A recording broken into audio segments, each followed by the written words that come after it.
Next on Newsmax Prime, Donald Trump, the uniter. That's what he says in the face of accusations he's just the opposite.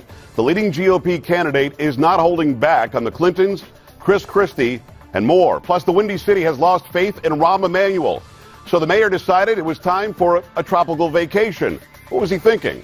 We'll find out coming up. And the minimum wage. There's picketing and chanting and presidential proclamations about how unfair the current minimum wage is. I've got a reality check for you. You want to make more money? Give the company a reason why. Newsmax Prime starts now.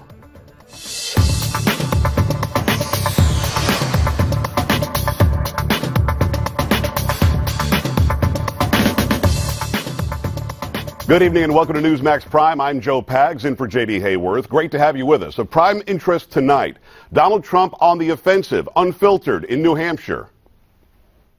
I'll never endorse Christie. And the reason he said that, he hated that Christie embraced Obama so strongly before the election, right before the election. I happen to think, I don't know if it cost him the election, but it cost him a lot of votes. And there are many people that think that that endorsement, when Obama went to New Jersey, that endorsement was responsible for the loss of the Republican Party in Romney. I mean, it was certainly not good. In fact, when I saw it, right, when I saw it, I said, I think he's going to vote for Obama. Again, this is exactly why Trump resonates with voters. He just doesn't care who hears what he says and when he says it. He doesn't politicize it. He just says it. Let's bring in our panel now. Joining us, Scottie Nell Hughes, chief political correspondent for the USA Radio Network. Also joining us, political reporter for the Washington Examiner, Gabriella Morrongiello. Welcome to you both. Thanks a lot for stopping by. All right, I've got to start with you, Scottie Nell. How big a deal is that hug here 3 years later? Well, it's obviously a very good hug. I wish she probably would have gotten more of a grope into it. Oh, no. For as much of a resonation that it would have got. Listen, you know, at the time, Chris Christie was already rumored at that point to be possibly a presidential candidate down the road. Yeah. And so you started to hear the big axe against that tree. And now it's starting to come up. I personally did not have that big of a problem with that hug. What I had the problem with was what that hug represented down the road, which was all the pork that the president put into the Sandy bill, which went to go put roofs on the Smithsonian and not necessarily help the people of New Jersey, which is what the governor should have been doing in the first place. Hey, Gabby, wondering, Chris Christie and President Obama, I saw Odd Couple, I saw Laurel and Hardy comparisons. It was a very strange sort of friendship that spawned right before the election. And I remember Romney wanted Christie to go and campaign for him. How much might this hurt Christie in this election cycle? Well, this hug keeps being brought up during this election cycle. It's been mentioned during Republican primary debates. It's been mentioned by a number of Christie's opponents, but I really don't think that it's going to hurt him all that much. This is just one of those political stunts that a while back may have hurt him, may have upset a bunch of conservatives who, saw this as a warm embrace of President Obama.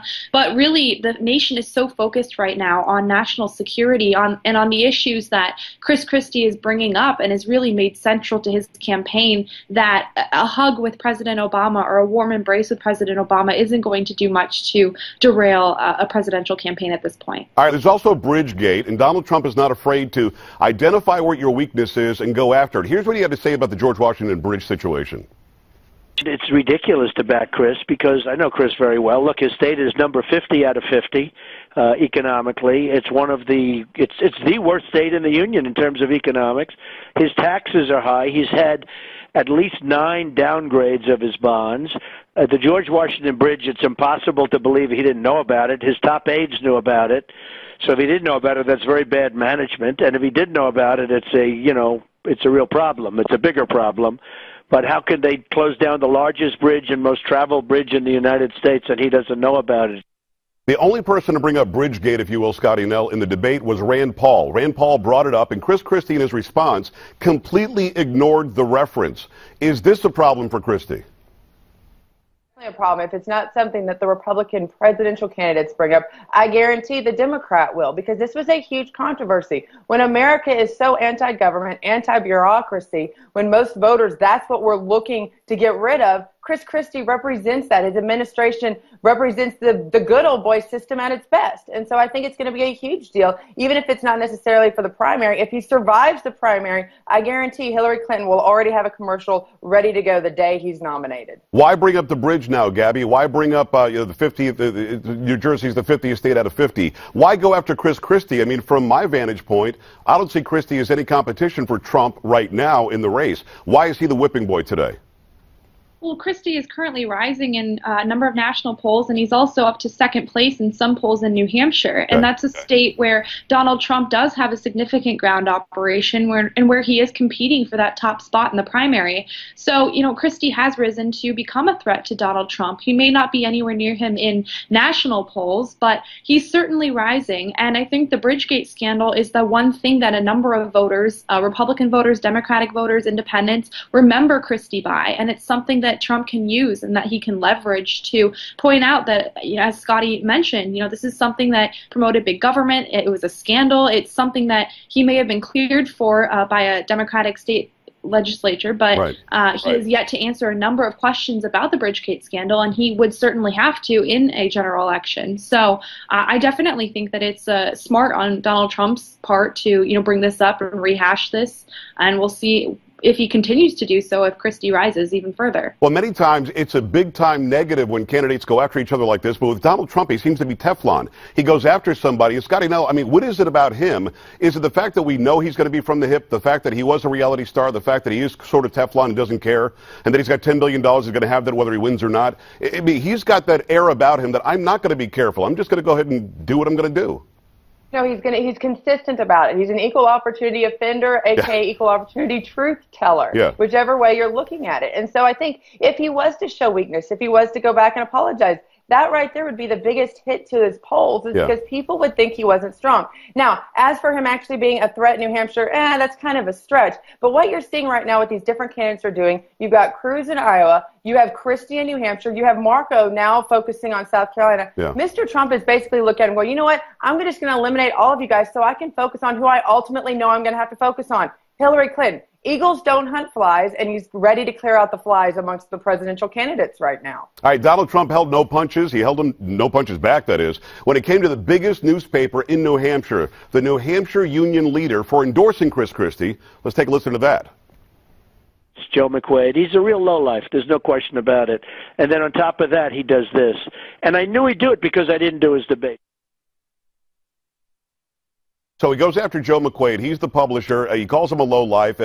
Scottie Nell, again, here's a guy who's not running for office, but what we get from Donald Trump is the unfiltered truth. You send him a letter saying, give us $1 million and then we'll endorse you or we'll back your campaign. He posts the letter. You call him and say, let's play golf and maybe we'll endorse you in our paper, but can you send out a tweet about Chris Christie? And he tells the world that you said it. Should these people who talk to Trump at least start being smart and thinking about what they say? Because anything they say to him, we're going to find out, aren't we?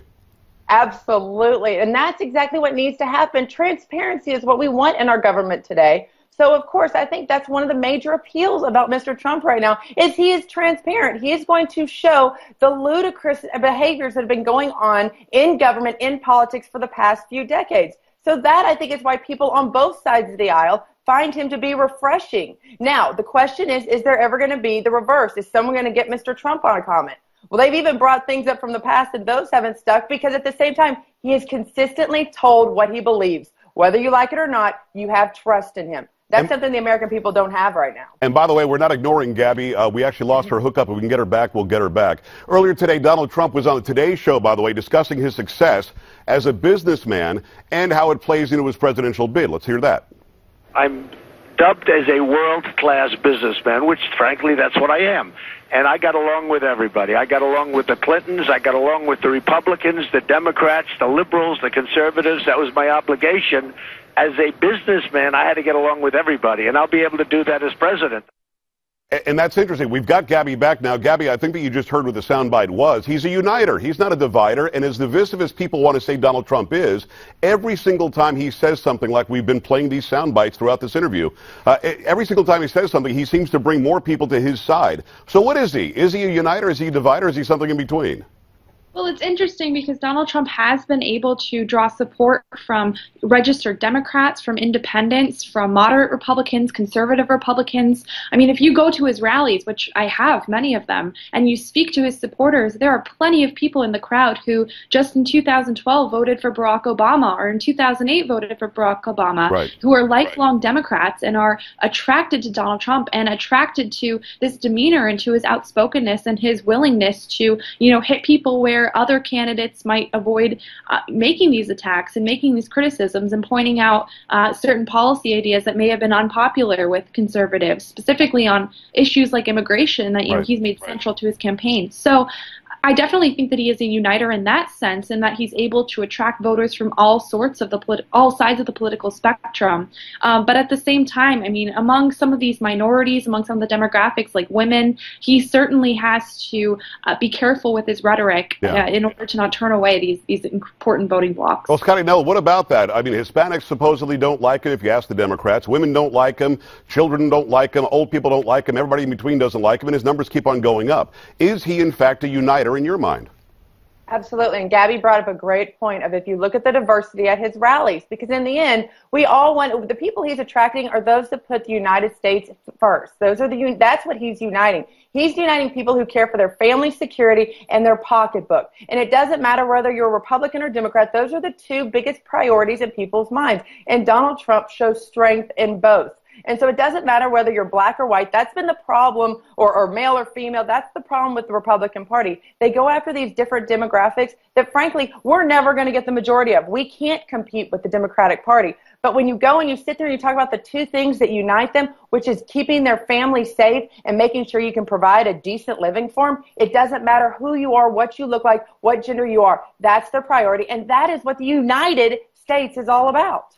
Scottie Nell Hughes and Gabriella Morrongiello, thank you so much, ladies. Great insight. We appreciate you taking the time. When we come back right here on Newsmax Prime, Rahm Emanuel decided, let's go to Cuba. I need some warm weather and a tropical vacation. Why not? There's nothing going on in the Windy City. Not so much. He's heading back now because he needs to if he wants to remain the mayor there. Much more on that when we come back on Newsmax Prime. Stay here.